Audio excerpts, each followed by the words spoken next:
Thanks, Zoe. I'm here on Dixon Street, just blocks away from campus, and I can tell you, even with the Razorbacks on the road, businesses are full of fans ready to cheer on the Hogs. In years past, football season has been tough for the Razorback faithful, but this year, Sam Pittman and his Hogs are bowl-bound, and businesses couldn't be happier. This afternoon, fans have been filling up on food and drinks as they get ready to call the Hogs and prepare for what they hope will be the first road win of the season.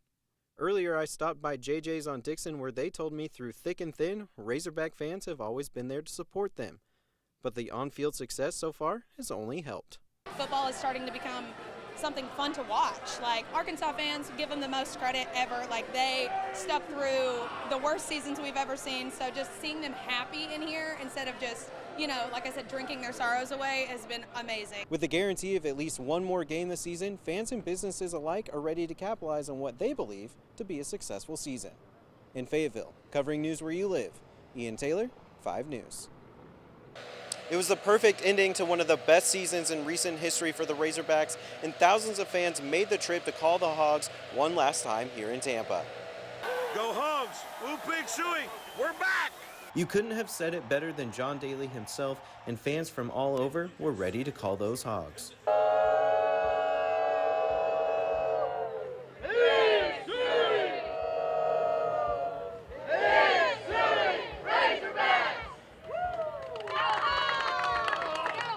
Before the game, fans made their way to Raymond James Stadium. We caught up with one couple from right in our own backyard. This is our first bowl experience after many years of going to games at home, so we're excited to be a part of it. For some lifelong fans, the Outback Bowl was the first time seeing the Razorbacks in person, and what better way to spend your first game than with a win? This is her 60th birthday surprise. His birthday today, and I surprised him with Outback Bowl games. These are all of our first time ever seeing the Razorbacks play. Sam Pittman led the team to their first 9-win season in nearly a decade, an accomplishment that makes the end of the season the start of something great. From where we started to where we're at now is, I would say, an A+ on Pittman's part. And I think the team is pulled together and united, so therefore, as a result, you get good results. You couldn't have asked for anything better. The Razorbacks are now your Outback Bowl champions, and you couldn't have asked for a better way to start 2022. In Tampa, covering news where you live, Ian Taylor, 5 News. This was by far the most horrific scene that I'd ever witnessed personally. Jason Wade is an avid motorcyclist and took the opportunity of warm weather to take a ride Thursday evening. Little did he know, as he approached Mulberry, he would encounter a horrific scene. As I pulled up to the accident scene heading eastbound on I-40, everything was coming to a stop, so it had just happened. Wade pulled over and ran to the other side of the interstate to help. As I got over there and was trying to, see what I could do to help, you learned really quick that what just happened was really, really bad. Arkansas State Police confirm a wrong-way driver struck a group of motorcycles with his truck, killing 3 people and leaving 6 more injured.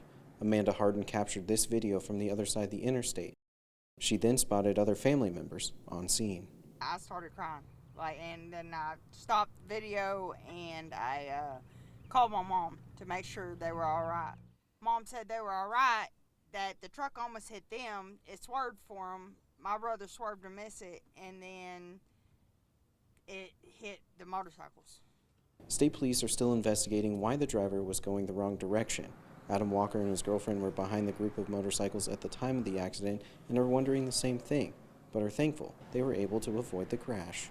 We just feel very lucky, I guess, and we're trying not to take anything for granted because everything could change in just a couple of seconds.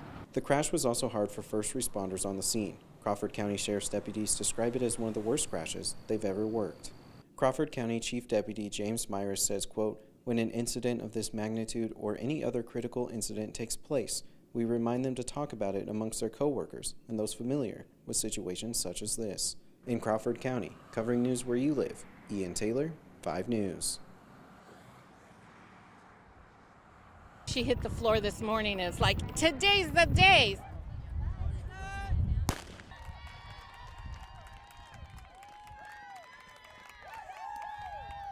Let me win.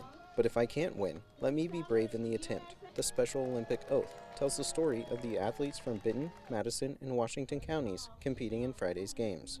They don't give up. They are the bravest people on the face of the earth. And they try and they give everything they can. From powerlifting to long jump and 400-meter walks, athletes from all over Northwest Arkansas trained year-round for their spot in Friday's spring games. Athletes can still get nervous, but give them a little encouragement, and then the second the gun goes off, they take off like they've been doing this their whole lives. And so sometimes it is a little scary for them, but normally when the action gets going, they always will step up. Once athletes cross the finish line, jump to personal records, or lift more weight than ever before, winners head to the podium to collect their medals, leaving some speechless. It means a lot to me. I don't know how to word it. It just means a lot to me. As the games come to a close, friendships were made, dreams came true, smiles were shared, hugs given, and our athletes showed nothing can hold them back from doing what they do best. It's been amazing to see not just their physical growth, but their personal growth, them coming out of their shells, them feeling as equal as everyone else is, and that's truly what every one of our athletes, they want to be equal to everyone else. In Fayetteville, covering news where you live, Ian Taylor, 5 News.